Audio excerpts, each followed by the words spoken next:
நம்ம படம் ஓடாததுக்கு காரணமே சினிமாக்காரங்க தான். நான் ஓப்பனாக சொல்லுவேன், தெளிவாக சொல்லுவேன். ஏன்னா நான் 89 வந்தேன். வந்தப்போ நான் படம் பார்க்கப்போ ஏன்னா அன்றைக்கி சாப்பாடு வழி கிடையாது, தண்ணி தான் குடிச்சு நல்லா வாழ்ந்துருக்கேன். காலையில் தண்ணி தான் சாப்பிடுவோம், மத்தியானம் சாப்பாடு. அப்போ நாங்கள் ஃப்ரெண்ட்ஸாக வரும்போது இந்த டயட்ரேஷனில் பேசும்போது எவனா ஒருத்தன் படம் பார்த்து வந்திருப்பான். அவன் வந்து எங்கள்கிட்ட சொல்லுவான், படம் பிளாப்பு, ஒன்றுமே இல்லைம்மா. ஏன்னா நாங்கள் எங்களுக்கு அப்போ அறிவு கம்மி தானே. சரி நாங்களே எல்லாம் படம் ஒன்றுமே இல்லைடா அப்படின்னு இன்றைக்கி வரைக்கும் சொல்லிட்டு இருக்காங்க நம்ம சினிமாக்காரன். அவன் ஜெயிக்கணும், அவன் முன்னுக்கு வரணும், அவன் லைஃப்பை கொண்டு வரணும், அவன் குடும்பத்தை காப்பாற்றணும் எவனுமே நினைக்கிறேன். இன்றைக்கி வரைக்கும் இந்த வடப்பள்ளியிலும் சரி, இந்த பிரசாத் எதுக்கும் சரி, கோடம்பாக்கம் முடியும் இன்றைக்கி நிற்கிறானுங்க. ஏன்னா நான் என் சங்கத்தில் நீங்கள் இப்போ வெளியில் நீங்கள் மீடியாவில் பார்க்குற போகிறீங்க, உங்களுக்கு தெரியும். ஆனால் நான் எனக்கு டெய்லி நான் சங்கத்துக்கு வரதுனால உண்மை சொன்னால் இன்றைக்கி சிறுபடுறதுனால எக்கச்சக்கமான பேர் இந்த சங்கத்துக்கு வரதுனால நான் இப்போ கவர்மெண்ட்டோட சொன்னேன், எதுவாக இருந்தாலும் தெளிவாக அப்படின்னு சொன்னேன் இல்லையா. ஒவ்வொரு விஷயம் நான் கேட்டு செய்யணும். என்ன காரணம்னா இன்றைக்கி ஒன்றும் இல்லை, அந்த இவன் நடித்தான் நம்ம தனுஷ், அவன் படம் ஒன்றுமே இல்லைன்ட்டான். வந்து பிளாப்பு ஒன்றுமே இல்லை, படம் பார்த்து என்கிட்ட பார்க்கலன்றான். யாரா சொன்னாலும் எனக்கு கெட்ட வார்த்தை வரும், நான் வரல. யாரும் சொன்னாங்கண்ணே, டேய் சரி டிஎன்ஏ எப்படா இருக்கு, அது ஒன்றும் இல்லைண்ணே, படம் பார்த்தியா பார்க்கலண்ணே. அப்போ நீ எப்படி நம்ம திட்டவுமா திட்ட மாட்டோமா சொல்கிறானே இப்போ வரைக்கும். ஏன்னா இன்றைக்கி வந்து ஆந்திரா ஹிட்டுன்ற இங்கேயும் பரவாயில்லன்றான். என் பையன் பார்த்து சொல்கிறான், கூப்பிட்டு அப்பா அருமையாக இருக்குது, வாங்க ஃபேமிலியோட போகலான்றான். இதுக்கு என்ன சொல்லிங்க? அது 100 கோடி 200 கோடி, இவர் எடுத்து 1 கோடி 50 கோடி. ஏன் என்ன சொல்கிறேன்னா, முன்ன படம் நல்லா ஓடணும்னா சினிமாக்காரங்களுக்கு படத்தை பாருங்கள். படத்தை பார்க்கலையா கண்டென்ட்டாக போடாதீங்க, எவன்ட்டையும் பேசாதீங்க. அப்போ தான் நீ உண்மையான ஆம்பளை, உண்மையாலே சினிமாக்காக வந்த சாதிக்கு வந்த மனுஷன் நான் சொல்லுவேன். எல்லாமே சொல்கிறான், படம் பார்க்கல சொல்லிட்டு போ. நல்லா அவன் முடிவு பண்ணிட்டான். இன்னைக்கு மக்கள் தாங்க படம் பார்க்குறாங்க, சினிமாக்காரங்க தேட்டருக்கே போகிறதில்ல. ஏன்னா நமக்கு தான் வயிற்றுக்கே சோத்துக்கு வழி இல்லாமல் சினிமா பார்க்க முடியும், 2 ரூபா கொடுத்து எங்கே போய் வாங்கி பார்க்க முடியும். அதனால தான் சொல்கிறேன் ஓப்பனாக, இந்த தவமணி இதில் நான் தெளிவாக சொல்கிறேன், யாருமே ஏமாற்றி வாழ்ந்து சரித்திரம் நான் அப்பப்போ சொல்லுவேன். சினிமாவை நம்பி வந்து யாருமே தோற்றதே கிடையாது. நான் நீங்கள் உங்கள் நின்னடி போய் பேசுகிறேன்னா காரணம் இருந்தீங்க, எவ்வளோ கஷ்டத்தை நான் பட்டு வந்திருக்கேன். நான் ஒன்றும் சாதாரணம் வரல, அரசியல் சினிமா எல்லாத்தையும் அடித்து ஓட விட்டு தாங்க வந்திருக்கேன். நீங்கள் வந்து இன்னும் உங்கள்கிட்ட பேசுகிறேன், ஏன்னா ஜெயிக்கணும் நீங்கள் வாங்க. இப்போ நான் வந்து உங்கள்கிட்ட பேசுகிறேன்ல, எந்த படத்தையுமே நல்லா இல்லைன்னு சினிமாக்காரங்க சொல்லாதீங்க. அந்த சினிமா நம்பி வந்து எவனுமே சொல்லாதீங்க. நான் இதை மட்டும் சொல்லுவேன், நீங்கள் ஆணிதரமாக சொல்லுவேன். ரஜினி எப்படி வந்தார், கமல் எப்படி இருந்தார், அந்த ஓடுதான் அவங்க 100 கோடி எனக்கு ஓடாட்டினா அவங்க சமாளிப்பாங்க, அடுத்த ஒரு காட்சி சம்பாதிப்பாங்க. இந்த சிறுபடத்தை யார் காப்பாற்றுறது, இவங்களை யார் வாழ வைக்கிறது? இப்போ அடுத்த படம் அவங்க பையன் பாருங்க, அறிஞர் சூப்பர் ஹீரோவாக இருக்கார். நான் கேட்டேன், நீ நேர்லேயே ஹீரோவாக இருக்கப்பா அப்படின்னு. இது அடுத்த படம் அது கண்டிப்பாக சத்தியமாக அவங்க பையனே ஒரு படத்தை எடுப்பார். அதை எடுக்க விடணும், நான் எடுக்க வச்சேன். ஏன்னா இந்த படத்தை விட்டு வேறு படத்தில் பிடிச்சி தான் ஆகணும். அவர் நம்ம எதில் வந்தோமோ அதில் தான் நம்ம ஜெயிக்கணும். எதை நினச்சோம், நான் வந்து தஞ்சாவூர்லேருந்து வந்தேன். நான் இன்றைக்கி வந்து 35 வருஷம் இருந்து என்னோடய சொந்த படத்தை எடுக்க தான் ஊருக்கு போனேன். அத்தனையும் கிடச்சி வந்து நிற்கிறேன்னா அதேமாதிரி ஒவ்வொரு மனிதன் ஒரு சொல்லுவாங்க தெரியுமா, காக்கைக்கும் தன் குஞ்சு பொன் குஞ்சுன்னு. நீ எல்லாருமே ஹீரோ தான், நீ எல்லாருமே டேரக்டர் தான், நீ எல்லாருமே கேமராமேன் தான், எல்லாருமே மியூசிக் டேரக்டர் தான். உங்கள் மனசை எல்லாம் உட்காந்து அத்தனை பேர் ஒரு எண்ணெய் இல்லைன்னு மட்டும் நீங்கள் சொல்லுங்கள், நான் இந்த சினிமா விட்டு நான் போயிடுறேன். இந்த ஊருக்கு அத்தனை மீடியா உட்காந்துருக்கு, ஒவ்வொருத்தரும் சொல்லுங்கள். நீங்கள் சாதிக்க வந்தீங்களா இல்லையா? நீங்கள் சாதிக்க வந்த சூழ்நிலை மாறி ஒவ்வொரு இதுவும் ஒரு உட்காந்துருக்கோம். இன்றைக்கி எல்லாருமே பேசுவாங்க, இன்றைக்கி எல்லாரும் இன்றைக்கி மீடியா எல்லாருமே பேசுகிறாங்க. ஏகப்பட்ட பேர் இன்றைக்கி ரஜினி கமல் ஏன் பார்த்திபன் கூட சொன்னார், நான் ஒரு சட்டத்தை தைக்க முடியாமல் வந்தேன். எல்லாமே இன்றைக்கி எல்லாம் ஏன்னா இன்றைக்கி மீடியா நிறைய பெருத்திருச்சு. ஆனால் ஏகப்பட்ட பேர் இன்றைக்கி எல்லாத்தையும் மனசில் அத்தனையும் கக்குறாங்க. ஒரு 2 தாவாணிகள்னு ஒரு படம், பாக்யராஜ் சார் நடித்த படம்.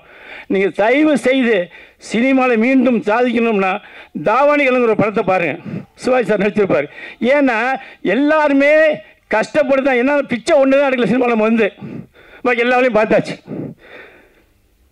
அதனால் நீங்கள் நேர்மையாக இருந்து சினிமா நினச்சி வந்தீங்கன்னா வரலாம். இன்றைக்கி தேவமணிக்கு வந்து சினிமாவே என்னன்னு தெரியாது, அப்படி இருந்து வந்து இன்றைக்கி ஒரு சிவனோட அருளை பெற்று இன்றைக்கி ஒரு படம் எடுக்கணும் முடிவு பண்ணி எடுத்து பையனை ஹீரோவாச்சு எடுத்துருக்காருன்னா இதுதாங்க தன்னம்பிக்கை, இதுதாங்க அவர் சினிமா. அவர் ஜெயிக்கிற தவிர அப்புறங்க வந்து இன்றைக்கி பிரசாத் வச்சுட்டாரு, ஆடியோ ரஞ்சி வச்சு இன்றைக்கி என்ன கூப்பிட்டுக்காரு, ராஜனை கூப்பிட்டுக்காரு, இருக்கிற சபை எல்லாரையும் கூப்பிட்டு நடத்துறாருல, இதுதான் அவர். ஏன்னா அவரோட மனசுக்கு ஒரு படம் ஜெயிக்கணுன்றார். அதுமாரி ஒவ்வொருத்தவங்களும் நீங்கள் நினச்சிங்கன்னா கண்டிப்பாக நான் சொல்கிறேன், இந்த ஆண்டு மேலே ஆணையாக சொல்ல நீங்கள் ஜெயிப்பீங்க. நீங்கள் எண்ணங்களை மாற்றிக்கிட்டு இப்போ நான் சொன்ன மாரி எந்த படத்தையும் ஓடணும் படமாக பார்க்க சொன்னீங்கன்னா சத்தியமாக நீங்கள் முன்னுக்கே வரமாட்டீங்க. அதையும் மைண்டில் வச்சுக்கிட்டு எல்லாருமே ஜெயிக்கணுங்கிற நிலவோடு இருந்தீங்கன்னா இந்த மகேசன் பாய் மிகப்பெரிய வெற்றி ஆடினா. ஏன்னா அடுத்த படம் வேறு போட போகிறாரு, அதனால் நான் ரொம்ப பேச நேரம் ஆகும். எல்லாருமே சப்போர்ட் பண்ணுங்கள். ஏன்னா நீங்கள் யாரோ ஒரு ஆள் கூட இதில் போய் கதை சொல்லலாம். நான் சப்போர்ட் பண்ணுவேன் உங்களுக்கு. நல்ல கண்டு இருந்தால் தவமணி படம் அடுத்த எடுக்குன்னு சொல்லியிருக்காரு. 2 நேரத்தோட காலையில் ஃபோன் பண்ணாருன்னு அடுத்த படம் பெருசாக பண்ணேன் பையன் வச்சுருந்தேன். அது சொன்னீங்கன்னா கதை நல்லது நானே சொல்லி அவரே டேரக்டர் வேணான்றேன். நான் ஓப்பனாக நீங்கள் டேரக்ஷன் பண்ணாதீங்க, பார்த்து நடிங்க அப்படின்றேன். ஏன்னா ஒரே ஆள் 3 பண்ண முடியாதுங்க. நானே டேரக்டரு, நானே ப்ரொடியூசரு, நானே ஹீரோனா அவரால் முடியாது. படம் கண்ணை எப்படி பண்ண முடியுங்க, அவருக்கு ஒரு ஃபீலிங் இருக்கும். இருந்தாலும் சரி நம்ம முதல் சாமி பிரதர் சொல்லி எடுத்திருக்காரு. அவர் நம்ம எல்லோரும் பாராட்டுவோம். எல்லாம் ஒரு சாமிநாதன் சொன்ன மாதிரி எல்லோரும் போய் கொண்டு சேருங்க. ஏன்னா சினிமாவே அனுபவமே இல்லாமல் சினிமா வந்து எடுத்திருக்கார். இதுக்கே நம்ம கை தட்டணும், இவரையே நம்ம பாராட்டணும். இவர் மிகப்பெரிய வெற்றி அடையணும். ஏன்னு கேட்டால் நான் யாருக்குமே சப்போர்ட் தான் பண்ணுவேன். என்னென்னு திட்டுவேன், ஏன் ஏமாந்தேன்னு சொல்லுவேன். ஆனால் ஏமாறதுக்கு நம்மள்ட்ட பேசிட்டாரு. தயவு செய்து எல்லாம் சப்போர்ட் பண்ணுங்க. நன்றி, வணக்கம். ஏன்னா நான் வந்து இந்த மாதிரி ஒரு படம் எடுப்போம், இந்த மாதிரி பிரசாந்த் ஸ்டுடியோவில் வந்து நான் பேசுவேன், நான் கனவுல கூட நினைக்கலைங்க. அதுக்கு அந்த சக்தி, அந்த பிரம்ம சக்தி தான் அந்த இதை கொடுத்துருக்கா. என் பையனுக்கு ஒரு ஃபியூச்சர் இருந்தால் அவன் வரட்டும். எனக்கு இதில் நான் இன்னும் மேலும் நடிக்கணுங்கிற ஆசையோ அந்த இதெல்லாம் எனக்கு கிடையாது. ஆனால் ஒரு படம் எடுக்கணும், அது பக்தி படமாக இருக்கணும். நான் நடிச்சிருந்தேன், அதில் பாராட்டு கிடைச்சது எனக்கு. 2 கேரக்டரில் இன்றைக்கு நான் நடிச்சிருக்கல, அன்றைக்கு நடிச்சிருக்கேன். 24 வயசில் நான் இதே தகப்பனார் கேரக்டரில் நடித்தேன். 31 வயசில் 25 வயசு பையனாக நடித்தேன். இப்போ 74 வயசில் 45 வயசு மனிதனாக நடிச்சிருக்கேன். இது நடிப்பு. சினிமாங்கிற உலகத்தை வச்சு முழுமையாக பேசுறதுக்கு எனக்கு ரைட்டே கிடையாது. ஏன்னா நான் அனுபவசாலியோ, அதில் எனக்கு ஒன்றுமே ஏது தெரியாது, இசட்டும் தெரியாது.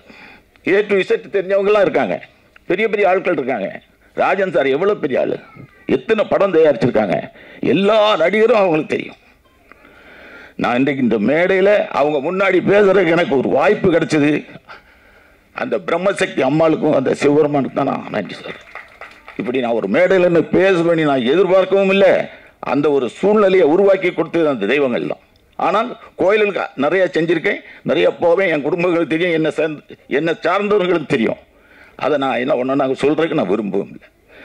நீங்களும் அதே மாதிரி பக்தியாக எந்த தெய்வமாக இருக்கட்டும், ஒரு கல்லை வச்சு கொண்டா என்ன 1000 பேர் நாத்திகம் பேசுவான், நம்ம ஆஸ்திரிகள் பின்னாடி கூடாது. பிடிங்க, ஒரே படி வெற்றி கிடைக்கும் ஏதாவது ஒரு வழியில். அதுக்காக எல்லாரும் நடிகராகணும், எல்லாரும் ப்ரொடியூசராக முடியாது. ஜாதகம் இருக்கணும், ஜாதகம் இருக்கணும். எனக்கு அது இப்போ வந்திருக்குன்னு நினைக்கிறேன். எத்தனை வயசில் வந்திருக்கு பாருங்க. 24 வயசில் நடிக்க நினச்சேன். டைலாக்லாம் நல்லா பேசுவேன். நாடகத்தில் நடித்த உடனே சொல்லுவேன் என் ஃப்ரெண்ட்ஸ் எல்லாம் வந்து, ஏய் போப்பா சினிமாவுக்கு. நான் ஒரு கான்ட்ராக்ட் இன்னைக்கு 24 என்னை பற்றி ரொம்ப புகழ சொல்ல விட ஐயா பெரிய ஆளெல்லாம் பேச வேண்டியிருக்கு. இருந்தாலும் நீங்கள் தெரிஞ்சால் அதை நீங்களும் அதை கொஞ்சம் ஃபாலோ பண்ண நல்லாயிருக்கும். எல்லாருக்கும் கஷ்டத்தை சொல்லலாம், ஆனால் நான் பொய் சொல்லலை, உண்மைதான். எனக்கு பொய் சொல்லவும் தெரியாது, சொல்லவும் மாட்டேன். ஜாலிக்கு பேசுவேன், நண்பர்களோட பேசுவேன், கிண்டலுக்கு பேசுவேன், கேலிக்கு பேசுவேன். என் வாழ்க்கையை பற்றியோ நடைமுறையை பற்றியோ பொய் எனக்கு வேண்டியதில்லை, பொய் வேண்டவும் வேண்டாம். 24 வயசில் நான் கான்ட்ராக்ட், பழைய காலத்து SSLC. 50 வருஷமாக தொழில் பண்ணிட்டு எனக்கு 74 வயசுலேயும் நான் கான்ட்ராக்ட். எனக்கு பின்னாடி 20 பேர் 25 பேர் ப்ராஜெக்ட் ஒர்க் எடுத்து பண்ணிட்டேன். என் பிள்ளைல 3 பேரும் நல்லபடியாக இருக்காங்க. எல்லாம் செட்டில்டு ஃபேமிலி, கையில் கொஞ்சம் காசு இருக்குது, என்ன பட்ஜெட் ஆகும். அப்போ நான் அங்கே ஒருத்தட்ட போகிறேன். எனக்கு இங்கே ஒரு நண்பர் சேகர், அவரை மறக்க முடியாது, அவரும் கடவுள் மாதிரி, அவரோட ஃப்ரெண்டு சார். ஆனால் இப்போ எனக்கு என்னென்னா எல்லா வாரத்தையும் ஏன் தலையில் தூக்கி வச்சுருக்காங்க எதுக்குன்னே எனக்கு தெரியல. நான் ஏன் தொழிலை பார்த்துட்டு இருக்கேன், இங்கே வருவேன், டப்பிங் கூப்பிடுவாங்க, வருவேன், இவங்க ஷூட் பண்ணுவாங்க, எல்லாம் போயிட்டுருக்கு. கடைசியில் டைரக்டரு எல்லாம் போட்டிருக்காங்க. அது அதையும் நான் தாங்கிக்கிறேன், ஒன்றும் இல்லை. நான் சாப்பிட்டு ஒரு வார்த்தை கேட்டேன், சார் படம் எல்லாம் முடிச்சுட்டு பட் உங்கள் பேரை டைரக்டர் நீ போடாமல் என் பேரை ஏன் டைரக்டர் நீ போடுறீங்க, படம் நல்லா இல்லையா அப்படின்னு கேட்டேன். அதையும் நான் என்ன நினச்சினேன், அந்த சக்தி தான் பார்த்துக்கணும். எதுக்கு எடுத்தாலும் நான் அதுதான் சொல்லுவேன். நான் நினச்சி இந்த படத்துக்குள்ளே வரவே இல்லை, படம் எடுக்கவே இல்லை. பையன்ட்ட மட்டும் கேட்டேன், அப்பா நீ நடிக்க அந்த கேரக்டர் பண்ணுறப்பா, சரி போடுங்க பூஜை ஆரம்பிங்க, கையில் காசு இருக்கு, கடன் இல்லை, பண்ணு. அதனால் அவங்க நிறைய பேச வேண்டியிருக்கு. நான் இன்னொரு வேளை அந்த பிரம்மசக்தி அம்மாளோட ஒரு அனுக்கிரகம் இருந்து இந்த படம் ஓரளவுக்கு ஒரு சின்ன வெற்றி, எனக்கு பெரிய லாபம்லாம் வேண்டாம், வெற்றி கிடைச்சா நீங்கள் அவ்வளோ வரும் கலந்துக்கிடணும்.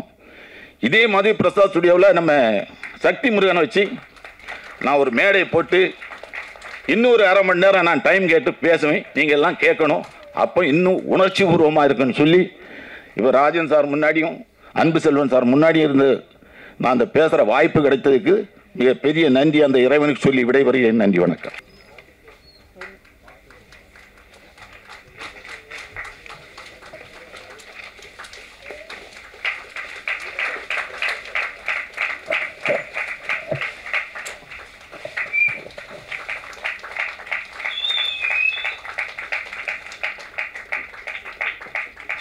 ட்ரெய்லர் லான்ச் விழாவிற்கு வந்திருந்து சிறப்பு சேர்த்த அனைவருக்கும் எங்கள் அன்பும் நன்றியும்.